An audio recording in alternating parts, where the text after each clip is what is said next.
Bonjour, vous êtes sur CPA Méditerranée, c'est Christian pour Entreprendre en Méditerranée. Alors aujourd'hui, je vous amène à Marseille à la rencontre de Serge Brunat, président de la savonnerie marseillaise de la Licorne, qui va nous parler de ces beaux produits qui ont une renommée internationale, le savon de Marseille. Allez, suivez-moi, on va voir Serge. Bonjour Serge, merci de nous consacrer un peu de votre temps. Et avant de découvrir un peu mieux la savonnerie marseillaise de la Licorne, ce qui serait bien, c'est qu'on fasse connaissance avec vous. Alors Serge, qui êtes-vous? Quel est votre parcours? Bonjour Christian, merci de promouvoir notre belle activité de fabrication du savon. Donc Serge Brunat, je suis le président de la savonnerie marseillaise de la Licorne et nous fabriquons du savon traditionnel ainsi qu'une gamme un petit peu plus destinée aux cadeaux. À Marseille, la fabrique est au cours Julien et nous proposons aussi de découvrir l'histoire du savon. Nous avons créé un musée sur le Vieux-Port et on a aussi quelques points de vente sur le port. Ça fait longtemps que vous avez entrepris cette activité en tant qu'indépendant, chef d'entreprise? Alors c'est une histoire de famille. C'est mon grand-père qui déjà a lancé le premier l'activité savon. Après la Deuxième Guerre mondiale, il y a eu des difficultés avec l'arrivée des machines à laver, donc l'activité s'est un petit peu effondrée. Et puis moi j'ai repris l'activité savon depuis une trentaine d'années. Et on a la chance que la conscience écologique et la réputation qu'ont fait nos ancêtres du savon de Marseille nous aident à mieux travailler et à remonter un petit peu le produit qui avait été abandonné. D'accord, donc votre démarche d'entreprendre, c'était un peu finalement culturel. Dans la famille, vous aviez déjà la fibre d'entrepreneur. Oui, c'était culturel. En revanche, ça a été vraiment... nous avons dû repartir à zéro parce que pendant 10 ans, mon père n'avait plus de commandes. Le savon, dans les années 60, était boudé, dans les années 60-70. Et donc, il avait cessé cette activité-là. Et nous sommes repartis avec les machines familiales, mais nous sommes repartis quasiment de zéro, à la recherche d'une nouvelle gamme et de nouveaux clients. Savonnerie marseillaise de la Licorne, ce nom, ça correspond à quoi? Alors, savonnerie, bon, parce qu'on fabrique du savon. Mmh. La Marseillaise, pour bien situer le fait que c'est du savon de Marseille et qu'on est situé, Ouais. je dirais qu'on est la dernière savonnerie à avoir résisté au centre-ville de Marseille. On a des collègues qui fabriquent du savon, mais qui sont un peu plus excentrés. Et la Licorne, alors, on ignore pourquoi, mais depuis des siècles, il y a une tradition dans les savonneries qui est née. Tous les savonniers avaient au moins une ou plusieurs marques d'animaux. Une des marques les plus connues, c'est bien sûr le chat, mais on en trouve des dizaines, voire des centaines, avec le chien policier, le pigeon voyageur, l'aigle d'or, et j'en passe. Et donc, dans cette lignée, la licorne était un animal certes mythique, mais qui porte bonheur dans toutes les civilisations. Et de plus, c'était l'emblème de la marine marchande à Marseille auparavant. D'accord, intéressant, oui. Alors, vous avez entrepris, vous reprenez donc l'entreprise pratiquement à zéro. Vos débuts, en tant que dirigeant, facile, difficile, ça s'est passé comment? Alors les débuts ont été relativement difficiles, comme dans beaucoup d'activités quand on démarre ou qu'on redémarre, puisque il fallait recréer une gamme.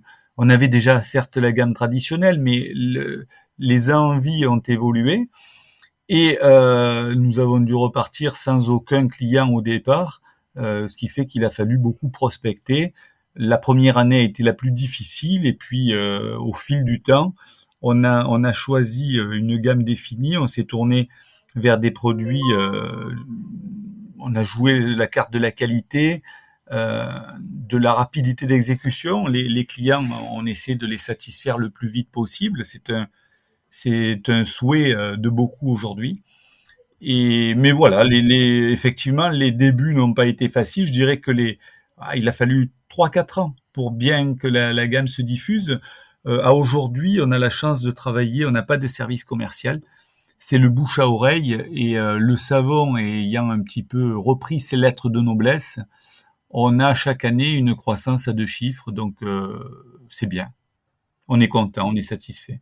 C'est bien, oui, en effet. À partir de quand alors le savon est reparti un peu dans les mœurs, pour le public, le grand public? Le savon de Marseille tel qu'il est, hein? Moi, je noterais aux alentours des années 2000. Avec alors peut-être quelques années avant, mais en 1995, c'est à partir de là qu'on a vraiment pris conscience et on en prend de plus en plus conscience que l'écologie était importante, que si on voulait que demain nos enfants puissent vivre normalement sur une terre qui soit saine, ben, il fallait qu'on prenne conscience de ça. Et on a eu la chance que le savon est un produit efficace, qui entre dans cet esprit nature et écologique, puisque c'est un produit qui est biodégradable, qui utilise, on peut ne pas utiliser d'emballage du tout. Je dirais, c'est le seul D'accord. produit, à ma connaissance, en cosmétique qui est une dérogation pour ne pas être obligatoirement emballé. Donc, on a lutté pour ça, puisque il y a une trentaine d'années, on avait le carton, le plastique autour du carton. C'était un petit peu inutile, Ouais, puisque en effet, ouais. pendant le Covid, ça a été dit et redit, le savon, lorsqu'il est utilisé, est très efficace contre tous les microbes. Bah, justement, pour parler de vos produits, alors, la composition d'un savon, et son process de fabrication, ça au départ, il y a quoi? Qu'est-ce qu'il y a dans un savon? Alors, pour faire un savon, c'est relativement simple. Il faut mélanger un produit, alors qu'on appelle chimique, mais quelque part, il y a des lacs qui contiennent des lacs de soude, donc c'est quelque chose de presque naturel. On fait passer de l'électricité dans de l'eau salée et on fabrique de la soude. Donc on a de la soude qui D'accord. agit sur un acide gras. Les acides gras, on les trouve soit dans les graisses animales, soit dans l'huile. Et le premier qui s'est intéressé à la qualité du savon de Marseille, c'est sous Louis XIV, c'est Colbert. C'était le neveu du fameux ministre. Et en 1688, il a fait un édit qui interdisait l'utilisation de graisse animale pour faire du savon de Marseille. À cette époque-là, l'huile utilisée en Provence, bien sûr, c'était l'huile d'olive. Et il a réglementé aussi les périodes pour que le savon soit de qualité optimum. Et il a donné une belle dynamique aux savonneries marseillaises. Alors ça, c'est pour la D'accord, fabrication. donc On mélange de l'huile et de la soude. Et la réaction chimique dite de saponification produit du savon et un petit peu de glycérine. Au niveau de la composition, donc qu'est-ce qu'on retrouve dans le savon?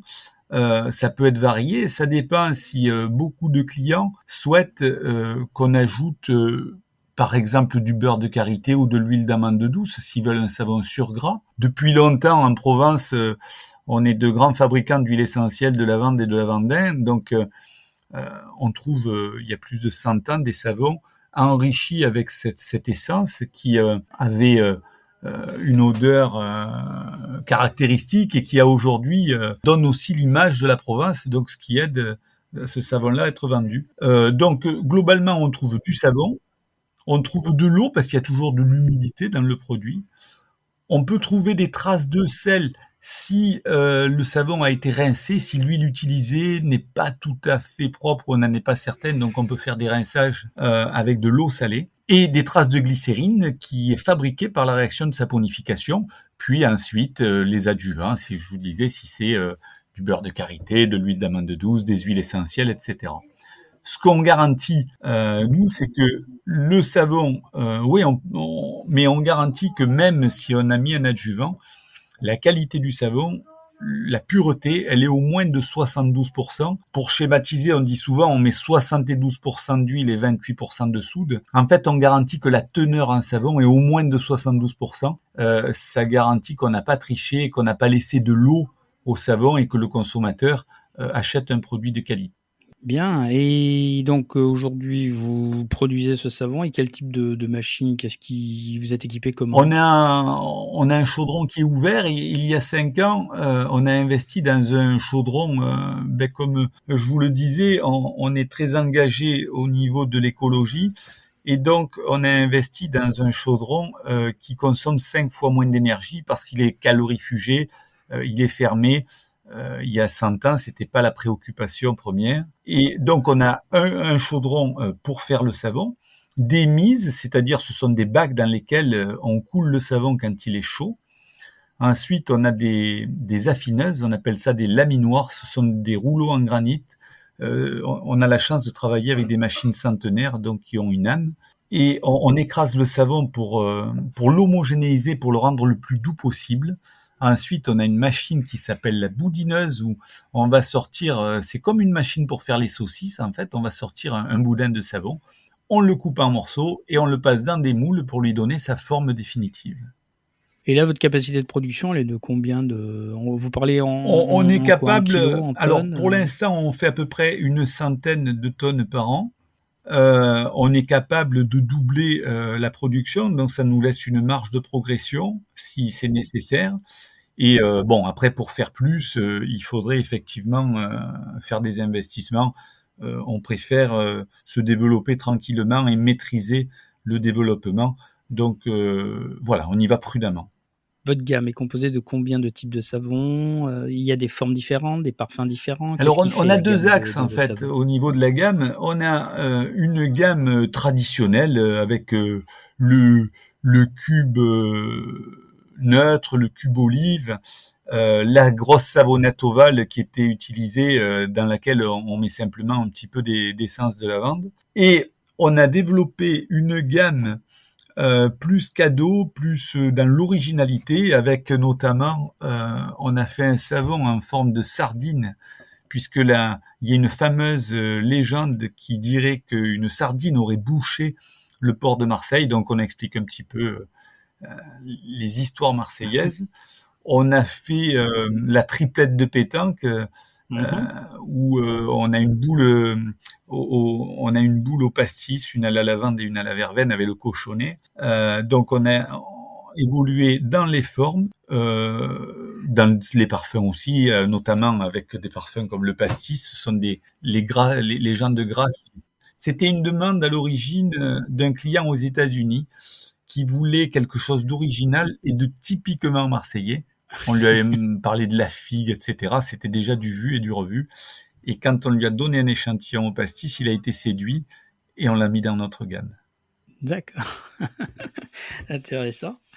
Et tout à l'heure, vous parliez du musée, donc musée du savon, ça consiste en quoi? Donc qu'est-ce qu'on peut y voir et Alors le musée, comment il est comment se situé passe la sur le visite? vieux port, pas le côté de la mairie de Marseille. Le quai d'en face, c'est le quai Riveneuve. Il est au numéro 25 du quai Riveneuve.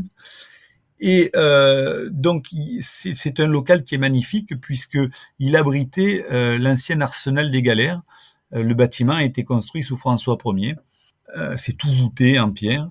Et donc on a 2 travées. La première travée, on découvre, alors il y a une très vieille ligne de production avec toutes les étapes, des machines qui ont 100, 200 ans. Au fond, on découvre la fabrication de la matière première, pourquoi le savon a prospéré dans la région. C'est une belle meule en granit qui était tractée par un artiste nous a sculpté un âne en bois massif pour tracter la meule. Euh, sur la gauche, on découvre la fabrication de la distillation de la lavande avec un alambic qui est de 1865. Il était tracté aussi par un mulet et il passait dans les différentes fermes pour fabriquer.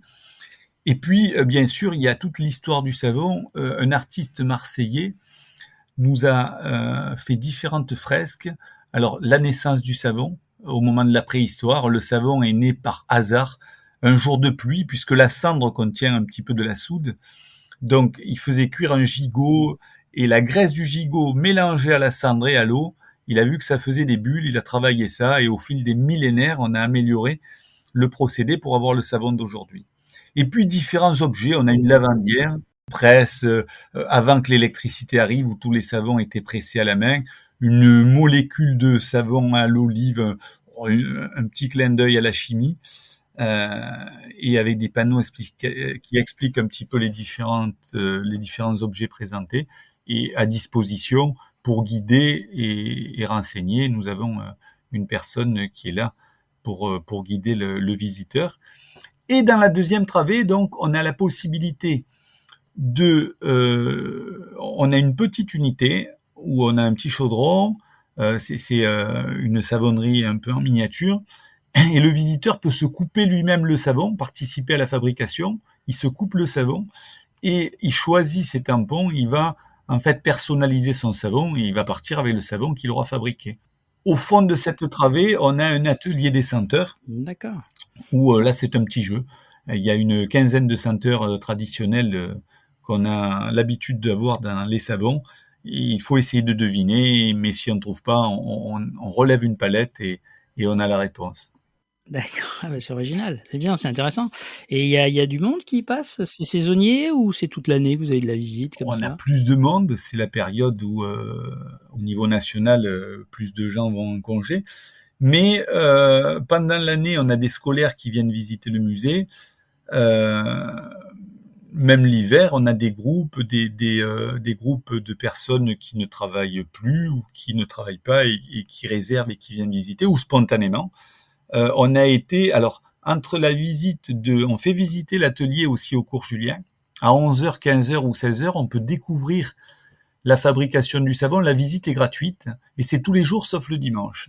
Et donc, si on cumule le musée et la visite d'entreprise, donc on ne parle pas de clients, mais de visiteurs qui viennent découvrir la fabrique ou l'histoire du savon, on a été classé numéro 5 derrière les très gros en Provence. On a eu 42 300 visiteurs en 2019. Évidemment, le Covid a fortement fait chuter ces chiffres, mais on espère qu'on va y revenir rapidement. Bah, dis donc. Ben, c'est pas nous, en fait, c'est nos ancêtres qui ont fait un produit merveilleux qui sert à beaucoup de choses, qui est écologique, qui est traditionnel, qui est pas cher, qui nettoie bien, et ils ont fait connaître ce produit mondialement, et ce qui fait que le public a envie de découvrir ce produit mythique, ce produit marseillais. Et donc, on a peu de mérite, alors on essaye de les accueillir au mieux, mais on a la chance que les gens viennent d'eux-mêmes et ont envie de visiter, de découvrir. Bah, justement, en dehors de votre site de production et du musée, où est-ce qu'on peut trouver vos savons? Si on veut en acheter? Nous n'avons pas de service commercial, donc nos savons, on peut bien entendu les trouver sur le Vieux-Port, où on a un magasin qui est, ils sont sur le port, mais il y en a un qui est très près du Mucem. Dès qu'on descend l'escalier du Mucem, on a la Mmh. façade du magasin. Il y en a un qui est à côté de la mairie, et nous en avons deux qui encadrent le musée sur l'autre quai. Et évidemment, on peut acheter du savon à la fabrique. Ça, ce sont nos magasins de vente directe. On a un site marchand, donc on peut le trouver en tapant Savonnerie La Licorne. On peut trouver le site sur Internet facilement. Et puis, on a pas mal de magasins qui vendent nos savons. Et là, je dirais, c'est un petit peu le fruit du hasard et des passions de chacun. Il y a un monsieur qui avait un magasin de sport en Belgique. Il a été séduit. Il a coupé son magasin en deux et maintenant il vend son savon. On a d'autres magasins à Marseille qui vendent du savon, nos savons. Euh, à Nice, un petit peu dans diverses villes. Et un savon sur deux qu'on fabrique dans nos ateliers est vendu à l'étranger. Majoritairement dans quel pays? Il y a un pays qui sort du lot? Alors, on avait, parce qu'ils sont très nombreux, le numéro un, il y a 2 ans, c'était la Chine, mais ce client n'a pas résisté au Covid et il a arrêté l'activité. Un client qui est régulier et de longue date, ça fait plus de 20 ans qu'on travaille avec lui, c'est un client que nous avons aux États-Unis, qui importe des palettes et qui après les diffuse dans des magasins de qualité. Après, il y a certains clients un petit peu nouveaux, un peu plus récents, comme la Russie. On a signé un contrat avec la Russie. On vend au Japon, au Canada, à Taïwan, en Nouvelle-Zélande. Mmh, bien. Voilà, je dirais là, c'est un peu le fruit du hasard et des visites des gens, puisque comme on n'a pas de démarche commerciale, on a certains pays où on aurait certainement la possibilité de vendre, mais comme on ne va pas leur demander, on vend aux gens qui viennent nous contacter.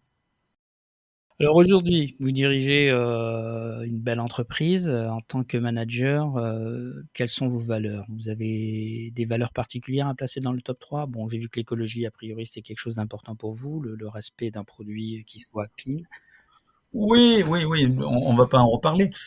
Mais donc au niveau de la valeur, on est très attaché à l'ambiance qui règne dans l'entreprise parce que euh, on trouve que c'est très important. Je trouve que quelqu'un qui se lève le matin à contre-cœur, il travaillera pas bien.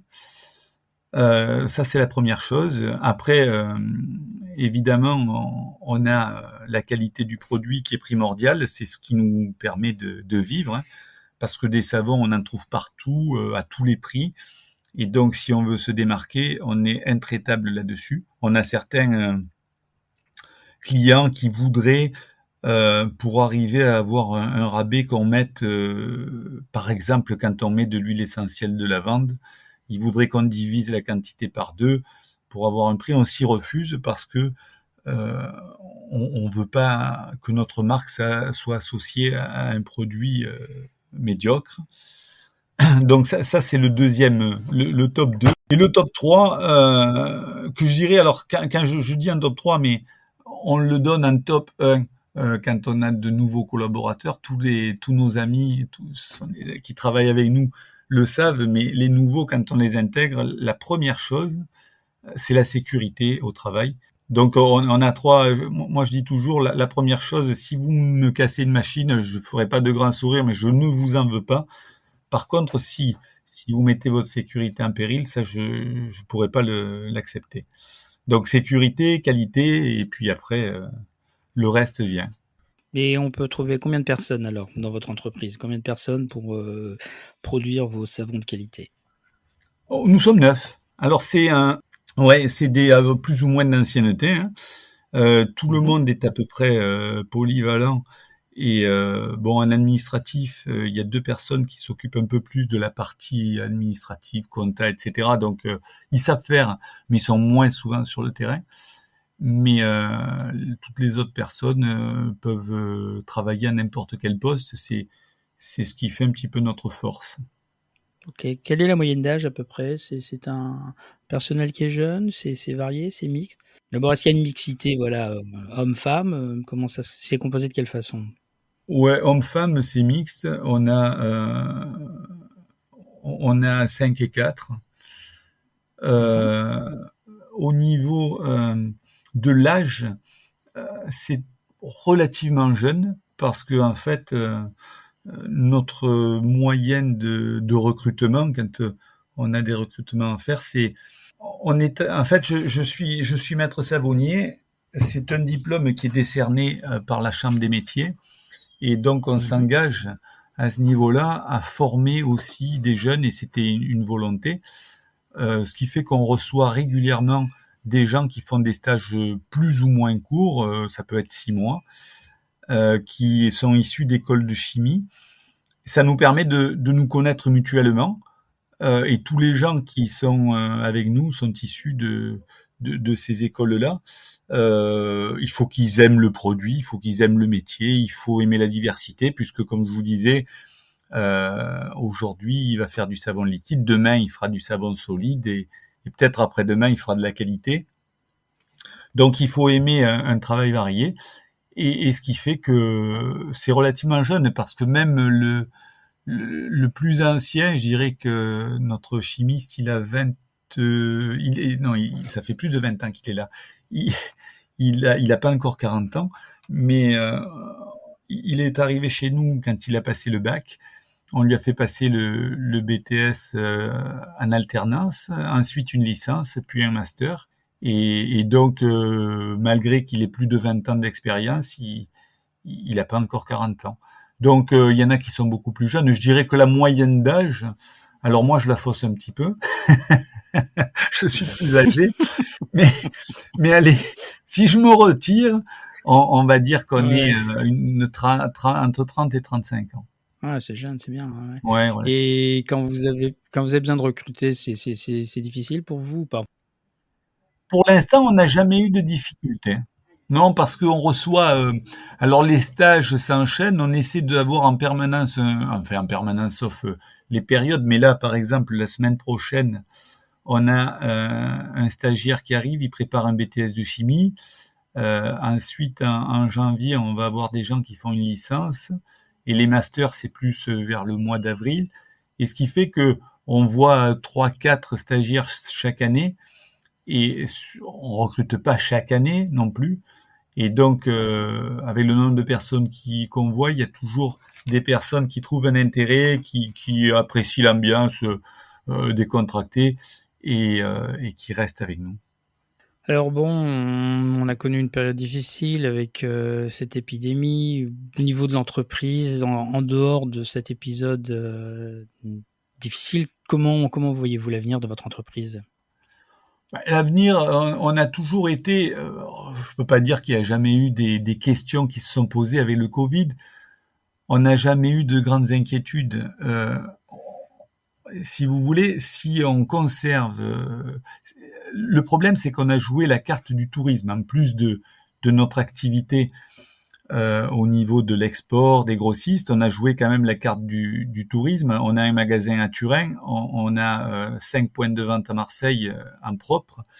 Et donc, quand il n'y a pas de touristes, les loyers sont chers et effectivement, c'est pas facile.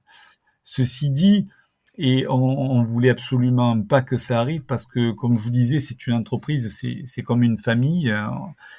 Mais au niveau de l'entreprise, au niveau comptable, si il avait fallu se séparer de certains commerces, si on garde un commerce et la fabrique, même dans les pires périodes de confinement, de Covid, etc., on restait rentable. Ce qui nous a perturbé, c'est que quand les commerces étaient fermés, et même si à des moments on a pu fabriquer au niveau de la fabrique, on avait la possibilité de fabriquer, mais comme nous livrons beaucoup des magasins qui eux-mêmes étaient fermés par décret, effectivement, les ventes ont chuté. Aujourd'hui, ça a l'air de bien revenir. On a appris à travailler avec des gestes barrières. Tout le monde a appris à s'adapter, même si effectivement, il y a toujours des risques. On a une expérience, tout le monde, je pense, a une expérience et a appris à vivre prudemment avec. Et je suis assez serein pour conserver tous nos points de vente, pour conserver notre musée et notre fabrique. On est en train là les chiffres de cette année sont à la hausse et sont bien meilleurs par rapport à 2020. Bon, bah, bonne nouvelle, très bien. En tant que chef d'entreprise, vous avez un modèle, un mentor? Oui, mon grand-père. C'est lui qui m'a donné le goût quand j'étais tout petit. Je me souviens, je le voyais couper, tamponner ses sabots. Et voilà, c'est des souvenirs qui marquent. Et c'est certainement lui qui m'a donné envie de repartir. Ouais, vous passiez du temps avec lui dans l'atelier? Ouais, bien. Oh, ben, on a envie d'aider hein, quand on voit un savon. D'ailleurs, quand les jeunes, les parents amènent les enfants pour visiter la fabrique et qu'ils voient le savon se mouler, c'est vivant. On le change de forme. On a l'impression de jouer comme avec de la pâte à modeler et on n'arrive plus à les faire sortir de l'atelier. Quelle est la journée type de Serge Brunat? Alors, la journée type, le gros avantage, c'est qu'il n'y a pas de journée type qui soit répétable. Alors Bien, certes, la on diversité, c'est a varié. oui, on a certes certaines choses qu'on sait qu'il faut faire, le planning de production en fonction des commandes, mais après il y a des projets qui naissent parce qu'un client a envie d'un mouton à 5 pattes et on va étudier comment on peut faire l'infaisable. C'est ce qui est passionnant. Il y a une machine qui a un problème, et ben il faut arriver à tourner malgré ça et à résoudre le problème le plus vite possible. Donc effectivement, moi c'est ce que j'aime, hein, mais c'est pas, on peut pas s'ennuyer parce qu'on sait pas. Aujourd'hui, si vous me dites qu'allez-vous faire demain, je n'en sais rien. Alors oui, effectivement, demain matin, j'ai rendez-vous avec une personne sur le magasin du port pour évoquer un projet. Mais après, le reste, c'est on le découvre au fil du jour et il peut pas y avoir de monotonie. Bon, bah, c'est bien, vous avez des journées riches et changeantes. Parfait. Alors le mot justement que vous dites le plus souvent dans la journée? Alors, on me reproche d'avoir, je dis toujours formidable. C'est On bien, me dit que je c'est le dis trop positif. souvent. Et pourquoi on vous le reproche? Ben parce que quelquefois, je Mais trouve des comment on peut choses reprocher formidables à qui peuvent... quelqu'un de dire formidable? Mais parce que quelquefois, c'est des choses qui paraissent anodines, mais pour moi, je trouve que, ma foi, il y a des choses que je trouve formidables, même si c'est anodin. Eh ben, c'est très bien, Serge, c'est très bien, c'est très bien.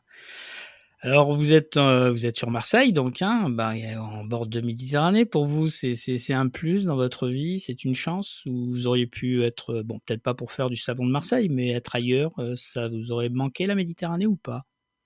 Ah mais évidemment, là, n'importe qui pourrait dire ça dépend, mais moi je peux pas. Le savon de Marseille, ça doit se faire à Marseille. En plus, on a la chance d'avoir un petit peu quadrillé entre guillemets le vieux port. Quand ce matin, j'ai accompagné un collègue de travail, on a fait une démonstration sur le vieux port et je le voyais quand on est arrivé, il prenait la photo et il me dit ben je suis en train d'envoyer la photo à mes amis à Paris et je leur ai mis un petit message, je leur ai dit eh ouais c'est dur, je vais au travail, bonne journée. Donc on a Et en un plus, il cadre, fait beau. en plus il faisait très beau, donc on a un cadre qui est formidable, on a un climat qui est fabuleux, on vend un produit Mmh. qui est l'image de Marseille, il est indissociable Mmh.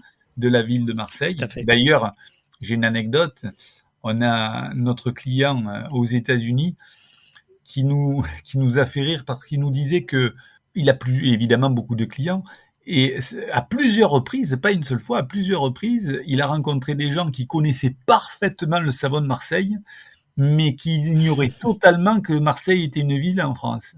Donc la renommée du savon a dépassé celle de la ville. Alors j'ai trouvé ça amusant. Bon, mais il paraît que les Américains sont pas très forts en géographie, hein. Oui, mais ils C'est connaissent peut-être le ça qui savon. explique ça. Oui, bah, ouais, bah, le savon, le produit, oui, bien sûr. Bon, bah, justement, si vous deviez être une ville méditerranéenne, ce serait quelle ville? Ah ben, devinez, c'est Marseille.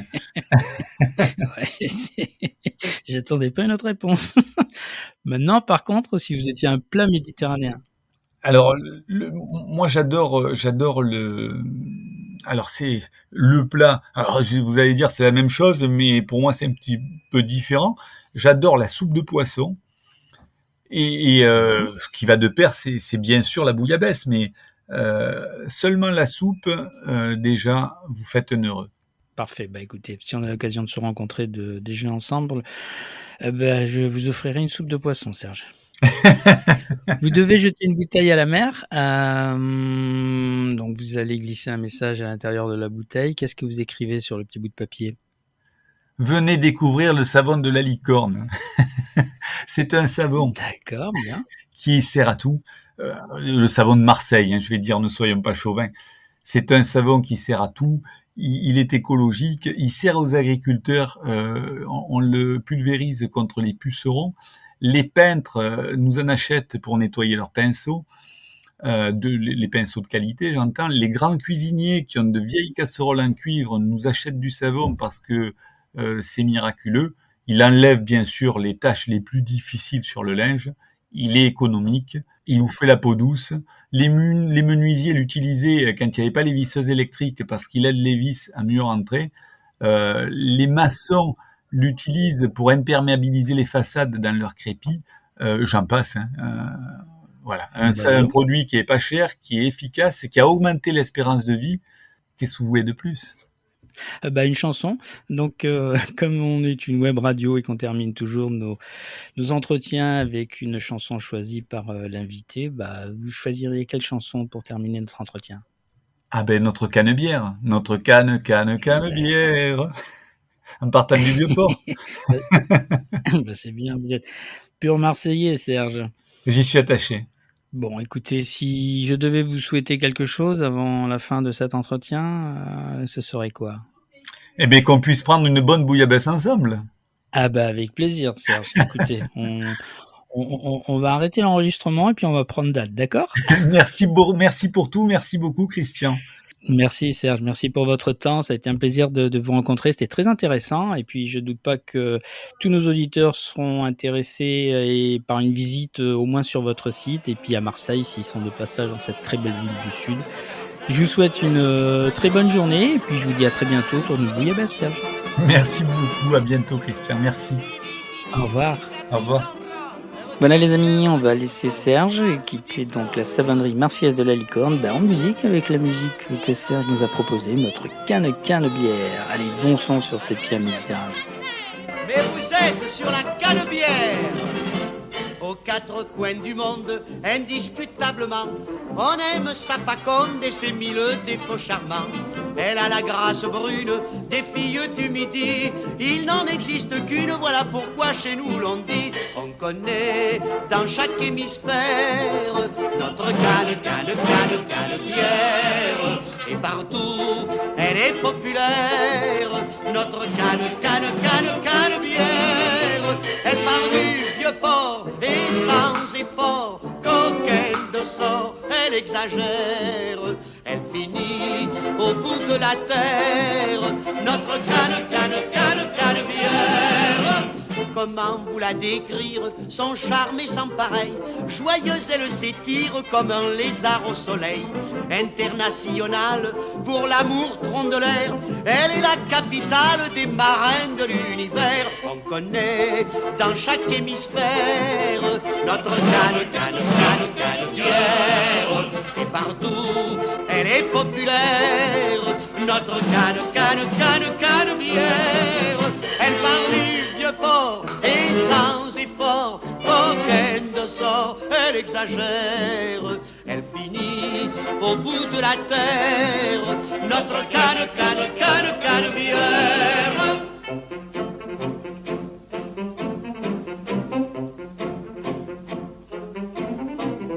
Il est né le divin enfant, il est né sur la canne-bière. Il est né le divin enfant, il est né du Port Saint-Jean.